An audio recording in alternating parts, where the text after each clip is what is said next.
jurusan ilmu komunikasi, yang mana kita akan membahas tentang perjalanan hidup dan motivasi lain sebagainya dengan kakak-kakak yang sudah ada di sebelah saya. Oke, baiklah, pertama mungkin kita perkenalan nama dulu. Dari kakak, namanya siapa? Baiklah, sebelumnya nama saya Maulana Ahmad Alfisullah. Panggilan teman-teman bisa sepanah terusnya Maul. Ya. Saya di ilmu komunikasi di angkatan 2019. Ya. Kalau kakak namanya siapa? Perkenalkan, nama saya Rizka Debustiara, biasa dipanggil Rizka, prodi ilmu komunikasi angkatan 2018. Jadi sekarang kita sudah bersama Kak Maul dan juga Kak Rizka. Oke, baiklah, kita mulai ke percakapan kita yang pertama. Perjalanan hidup dari kakak yang bisa diceritakan hal yang menarik mungkin. Dari Kak Maul silakan. Perjalanan hidup dari masa kecil. Iya, dari masa kecil. Mungkin dari masa kecil itu mungkin dari bisa kalian tebak kan, dari rambut aja kan udah ketahuan tuh. Dari kecil itu udah aktif gitu kan, karena dari orang tua sendiri nggak terlalu membatasi kita main kan, karena ya basicnya cowok itu kan beraktivitas gitu ya. Dari kecil emang udah biasa main keluar, jadi saat perjalanan ke menuju remaja itu nggak menemui liku-liku yang teman-teman udah bicara soal ini nih, saya sudah juga pernah gitu kan. Jadi waktu masa kecil yang sering keluar justru malah jadi suatu pengalaman untuk di kedepannya nanti. Iya. Itu sih. Jadi itu. Jadi kalau kakak Maul nih ceritanya itu dari masa kecilnya itu boleh dilihat dia aktif. Yeah. Jadi dia mulai mencari ya kak, mencari apa sih yang harus saya tahu seperti itu. Biasanya kan kalau anak laki-laki itu kan tergantung cara mendidik Iya. orang tua sih ya. Iya. Kadang ada yang dididiknya secara full di rumah, jadi terlalu terlalu terkekang lah untuk dia belajar sesuatu di luar gitu kan. Ya, jadi pesannya jadi seperti ini untuk ibu-ibu atau bapak-bapak, untuk anaknya jangan terlalu dikekang ya. Iya, betul. Jangan terlalu dikekang. Biarkan anak-anaknya itu mencari jati dirinya sendiri. Apakah dia suka apa, seperti itu ya kak. Iya. Ya, jadi seperti itu. Oke, sekarang kita berpindah kepada Kak Rizka. Kak Rizka. Dari kecil sih memang agak tomboy ya. Iya, Memang tomboy. tomboy, soalnya pas SD udah nggak pakai rambut, Oh, iya. tuh kepang. Iya. Kalau aku sendiri sih nggak botak gitu, karena waktu itu lagi zaman remaja ya. Iya. Main bola, jadi suka banget main bola sama cowok-cowok. Jadi kawan tuh cowok-cowok semua. Iya. Tapi orang tua bebasin aja pilihan kita kan, maunya gimana. Pokoknya ruang gerak kita nggak dibatasin. Nah, jadi waktu kecil tuh pengalamannya cukup luar biasa sih, sehingga bisa bawa ke masa depan. Jadi pengalaman yang sangat berharga juga kan. Iya. Main sama laki-laki yang sepantaran, jadi bisa bertukar inspirasi. Main sama cewek juga, mancing Iya. di kolam, nyebur tuh di kali-kali Iya. tuh nyari belut kan di sawah. Iya. Biasanya kayak gitu sih. Tapi memang dari kecil kalau misalnya guru tuh suruh maju ke depan, selalu angkat tangan atau selalu ingin mengekspor diri. Mentalnya tuh selalu dilatih dari dini sih sebenarnya. Jadi untuk dunia perkuliahan saat ini, kalau angkat tangan atau menjawab pertanyaan atau bertukar inspirasi sama teman-teman itu kayaknya udah biasa sih, karena udah circle kita kan udah kayak gitu. Jadi di organisasi itu lebih mengembangkan lagi sih bakatnya untuk kedepannya. Jadi kakaknya dulu tomboy ya kak. Ya, kalau nggak salah Wika juga pernah itu nonton waktu film Rahaye yang paling kotak itu ya, seru itu. Jadi terbawa-bawa ya kak. Terbawa ke dunia nyata. Oh, tapi walaupun tomboy, coba lihat kakaknya sekarang, walaupun dia masih kecil itu tomboy, tapi sekarang dia ya walaupun tomboy dia jadinya seperti ini. Dia aktif di bidang kuliah ya kak, rajin menjawab pertanyaan dan sering bertanya juga. Jadi kisah dari Kak Maul dan Kak Rizka ini sama, pada intinya sama, mereka sama-sama aktif ya kak ya. Oke, gini ya kak, lagi lanjut ya. Wika kan ini kita melihat siklus kehidupan nih kan. Kalau sekarang ini kan karena COVID kalau nggak salah udah 1 tahun ya, udah 1 tahun. Nah, 1 tahun lebih kan. Kalau kami sebagai SMK ini kalau dulu kan belajar daring, mungkin kuliah juga ya kak, belajar daring. Nah, menurut kakak nih, apa sih perubahan ini kalau dari kita habis daring, sekarang kan kita udah masuk lagi nih, masuk seperti biasa lagi. Nah, perubahan dari pertama sekali kita masuk dulu kan mungkin kegiatan setelah COVID ini apa gitu, yang menurut kakak yang bisa kakak dapat dari kuliah kakak itu? Boleh mau jawab? Iya. Yang dapat dari Iya. gimana sih Mas ini tadi? Gini, jadi kan setelah ini kan kita menjalani siklus ini COVID kan, bencananya COVID-19. Nah, kita kan daring ini di sekolah. Yeah. Kalau Wika dari Wika ya. Kalau Wika ini setelah siklus ini, menurut Wika dari SMK ini setelah daring itu, kalau waktu daring itu pelajaran itu susah ditangkap. Oh. Jadi terus kalau balik lagi nih, masuk lagi sekolah, bolak-balik itu jadinya susah. Jadi pembelajaran itu sangat susah didapat, terus tugasnya terlalu banyak. Kalau menurut Wika sih lebih enaknya kita tatap muka daripada daring. Jadi kalau menurut kakak-kakak gimana? Kalau Wike itu kan lebih efektifnya offline kan kalau bahasa itunya. Sebenarnya itu tergantung dari kita lagi sih Wike, dari pendapat diri saya. Karena setiap orang itu pemahaman secaranya berbeda-beda Wike. Kadang ada yang dia lebih suka online karena dia memang secara belajarnya itu lebih otodidak. Otodidak maksudnya itu kan menggunakan media yang ada banyak sekarang ya kan, seperti internet, dan browsing gitu kan. Karena dunia kan udah canggih tuh, jadi untuk orang yang seperti itu dia lebih memilih online karena lebih mendapatkan informasi lebih baik dari sana gitu. Untuk secara offline lebih efektifnya dibilang efektif karena kita kan secara langsung ketemu teman-teman ya kan, bisa sharing bareng. Kita lo tugas atau bisa gitu sih. Mungkin kalau untuk masalah offline dan online itu termasuk ke pribadi masing-masing untuk pembelajaran mereka ya kan. Nggak tahu sih kalau sama katin saya gimana mbak sekarang. Kalau kayak kita di semester 7 tuh kan harusnya ketemu dosen terus ya, bimbingan melakukan skripsi kayak gitu. Emang lebih efektifnya tuh di offline kan aja sih daripada online, karena kita kayak keterbatasan informasi karena pandemi kan. Terus kalau kita mau kuliah juga dibatasin kan 50% dari jumlah yang ada, kayak gitu aja sih. Cuma kalau lebih ke arah pembelajaran tuh kita tuh lebih kurang akrab sama teman-teman kan, apalagi adik-adik yang baru tuh. Jadi mereka tuh ada yang belum kenal, cuma kenal melalui media online aja, melalui aplikasi yang mereka pakai untuk percakapan mereka. Itu sih kurang efektif untuk bertukar aspirasi. Jadi itulah pendapat dari kakak-kakak. Memang tergantung diri sendiri ya. Kalau gitu tadi lebih enaknya masuk, kalau ini mungkin offline, jadi tergantung pendapat masing-masing.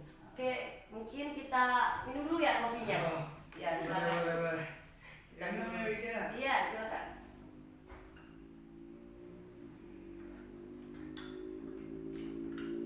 Nah, kopi ini boleh dikasih tahu ya. Ini sebenarnya hasil produk dari kami siswa-siswi SMK Negeri Jawa Timur. Langsung olah sendiri. Iya, diolah sendiri. Jadi kami itu membeli kopi biji dari luaran, terus kami olah. Kan kalau mulai itu membuat itu nilai tambah ya kayak. Jadi kami roasting sendiri, kami bubuk sendiri, kami kemas sendiri, dan kami jual. Ada yang kami jual bubuk, ada juga yang kami jual langsung seperti ini, kopi stick seperti ini.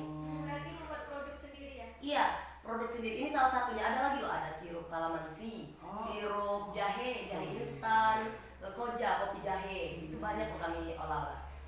Mungkin supaya ini teman-teman tahu ya kak, gimana sih komentar kakak-kakak ini akan kopi yang kami hidangkan saat ini?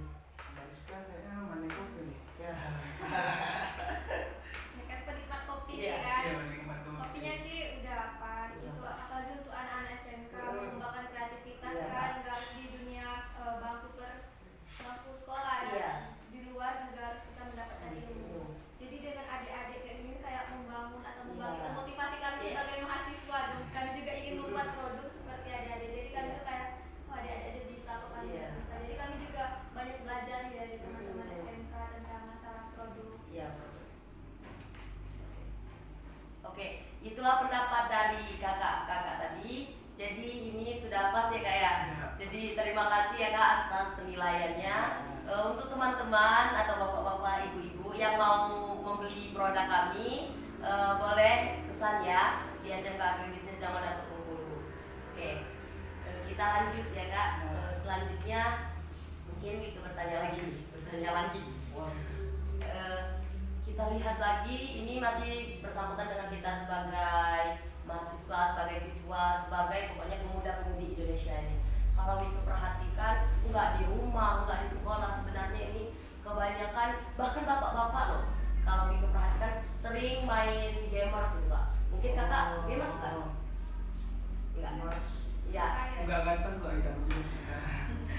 Jadi yang menjadi pertanyaan Wika nih, apa sih menurut kakak-kakak ini yang membuat ketertarikan mereka pada gamers, game-game sekarang seperti apa, Free Fire ya, Mobile Legends apa itu, terus keuntungan. Tapi kalau Wika sering nih nanya sama teman-teman itu, kok kalian suka itu game, emang untungnya apa? Untungnya ada, tapi mereka nggak jelaskan. Mungkin kakak-kakak tahu nih, apa sih gara-gara apa mereka suka gamers, terus keuntungannya apa gitu. Kalau kakak-kakak melihat teman-teman kakak gitu. Oke. Jadi boleh sebut merek nih. Iya. Mereknya nggak apa ya? Iya. Jadi sebenarnya yang namanya itu kecanduan megang gadget itu sebenarnya nggak ada baiknya Wika. Iya. Betul kan? Betul ya. Apalagi melebihi waktu batas 30 menit itu udah melebihi batas wajar Wika kita main gadget ya kan. Tapi tergantung lagi sih menurut saya kan. Tergantung niat kembali di awal. Kebanyakan mereka kan itu apa support game berat itu kan, kayak Mobile Legends, kayak PUBG itu kan. Nah mereka itu hanya bermain dan menghilangkan kejenuhan, cuman berskala panjang gitu kan, maksudnya udah main, nanti main lagi, nah gitu kan. Jadi hanya membuang waktu. Jadi kalau seandainya mereka benar serius itu kan, kita sekarang main game itu udah jadi itu olahraga ya, namanya nggak salah e-sport ya kan. E-sport ya, tahu kan e-sport kan. Jadi kalau seandainya mereka memang berniat masuk ke e-sport, itu bisa dibilang 50-50, baik atau tidak. Baik untuk pengalaman, sama tidak baiknya untuk kesehatan gitu kan. Jadi kalau untuk bicara baik atau enggaknya sih tergantung dari pilihan mereka masing-masing. Tapi yang terbaiknya untuk para muda sekalian nih, jangan terlalu bergantung kepada game sih. Karena kan oke, kita masih muda, hype-nya di game nggak tahu masih tua ya kan. Emang lagi mangkuatan masih bisa main PUBG gitu. Mungkin. Itu menurut Kak Mau ya. Kalau menurut Kak Arika nih gimana? Ceweknya kalau masalah circle game kurang ya, tapi masalah pengetahuan kakak, kalau untuk main game sendiri sih lebih baik dikurangi aja. Karena kalau kita sering main game berarti kita kurang ini ya, sosialisasi ke masyarakatnya kurang. Jadi kayak dunia kita tuh lebih ke arah game aja, bukan ke masyarakatnya ya. Jadi sangat disayangkan sih kalau generasi muda memang pengen ke game. Maksudnya kalau pengen ke game, fokusin aja gamenya, raih kemenangan atau itu di game kayak menjadi juara kayak gitu kan, selain menguntungkan finansial, mereka kan juga capek tenaga tapi kan hasilnya juga dapat. Tapi kalau cuma main-main aja tiap hari nggak menghasilkan apa-apa, ya untuk apa gitu. Dikurangi apa ya? Dikurangi aja sih. Jadi benar ya, menurut Wika tangkap nih dari kakak-kakak ini, main game itu sebenarnya boleh, cuman jangan terlalu keseringan ya Kak ya. Dijatahi misalnya dalam sehari itu berapa menit gitu ya Kak, jangan keseringan gitu ya Kak ya, karena itu berdampak buruk pada diri kita sendiri. Seperti halnya nanti kecanduan, pada akhirnya nanti pas ada tugas yang masuk itu bukan tugas-tugasnya tapi malah gamesnya ya. Jadi jangan terlalu keseringan nih buat teman-teman, buat kakak-kakak, buat pemain gamers itu tolong jangan keseringan kayak. Oke, selanjutnya ini tadi kan kita sudah yang motivasi Kak, motivasi kakak menjadi mahasiswa sekarang ini apa? Dari Kak mana? Kebetulan Kak Rizka. Oke, juga panutan di senior kan. Oke, Jadi dari Kak Kak Rizka Rizka. itu Motivasi Iya, untuk kuliah ya. Yang pastinya pertama kita ingat orang tua dulu di rumah sih. Untuk kita meraih cita-cita pasti ada langkah-langkah yang harus kita ikutin. Bisa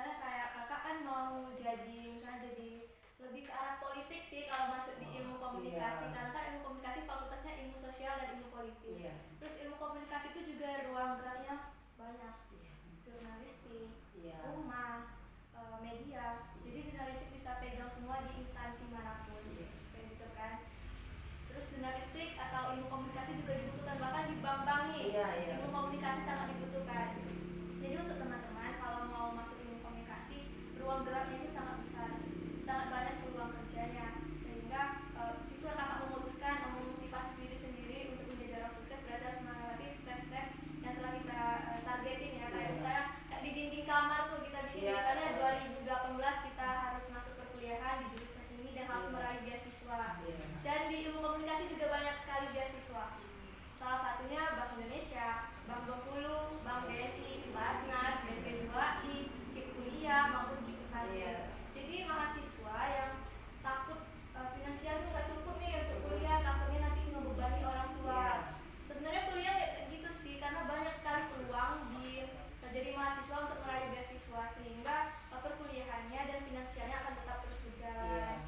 Lumayan kan kalau sebagai mahasiswa juga dikasih untuk uang jajan gitu. Jadi memotivasi diri sendiri sih untuk harus tetap tegar walaupun badai atau gelombang tuh menghantam kita kan, apalagi cewek tuh kan sering bawa perasaan. Tapi ya ingat lagi sih, walaupun kita capek selalu ada orang tua yang support di belakang gitu. Kalau Kak Rizka nih, motivasinya yang pertama itu harus ingat orang tua, gimana sih perjuangan orang tua untuk kita.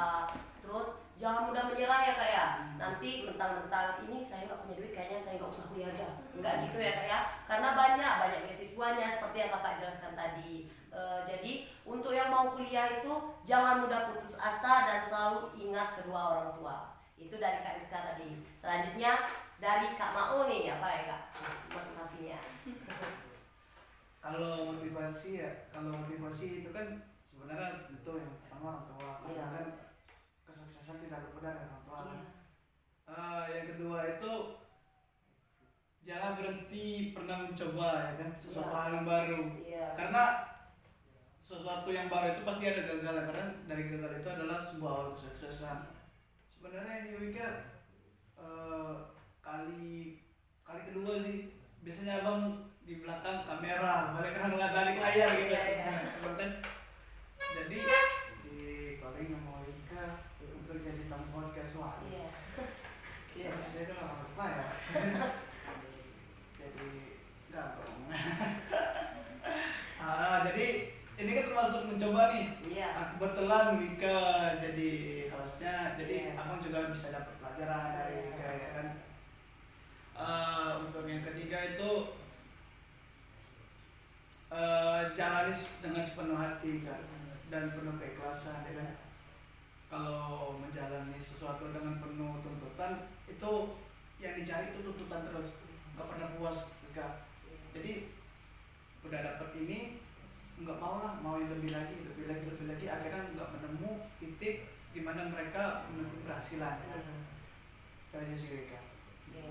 Hampir sama ya dari Kak Mau tadi, orang tua, motivasi dari orang tua dan lain sebagainya. Dan yang ditambahkan dari kakak tadi yaitu jalani dengan sepenuh hati. Jadi kalau kita mau melakukan kuliah ataupun bahkan yang lain juga ya Kak, harus dengan sepenuh hati, jangan setengah-setengah.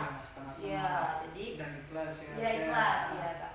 Jadi pokoknya yang jelas kalau mau kuliah atau mau kerja, bahkan semuanya itu sebenarnya butuh pengingat kita, dua orang tua, terus harus jalani sepenuh hati dan bersemangat ya Kak ya. Oke, jadi seperti itu. Mungkin ini Wika ada sedikit motivasi untuk teman-teman semua. Sebenarnya gini ya, kita tuh ibaratnya kita mempunyai 100%. Kalau kita ada nih pilihan mencoba atau tidak. Kalau kita mencoba 50% itu keberhasilan di tangan kita. Dan kegagalan juga 50%. Tapi kalau kita tidak mencoba sama sekali, maka 100% kegagalan sudah kita dapatkan. Itu aja sih kalau motivasi untuk mencoba hal yang baru. Nah, seperti yang kita dengar dari kakak, jadi kita mencoba atau tidak mencoba ya kata dia. Kalau kita mencoba itu 50% sudah di tangan kita untuk keberhasilan. Kalau kita tidak mencoba sama sekali itu 100% sudah kegagalan. Jadi kita harus berani mencoba ya kak, pada intinya. Selanjutnya kita ke mungkin keinginan kedepannya. Mungkin dari kalau gitu Wika boleh gak sih cerita sama kakak? Keinginan Wika. Kalau keinginan Wika sebenarnya ini kan sekolah ini sekolah, perlu kakak-kakak ketahui sekolah ini sebenarnya sekolah gratis loh kak. Jadi kita di sini asrama dan lain sebagainya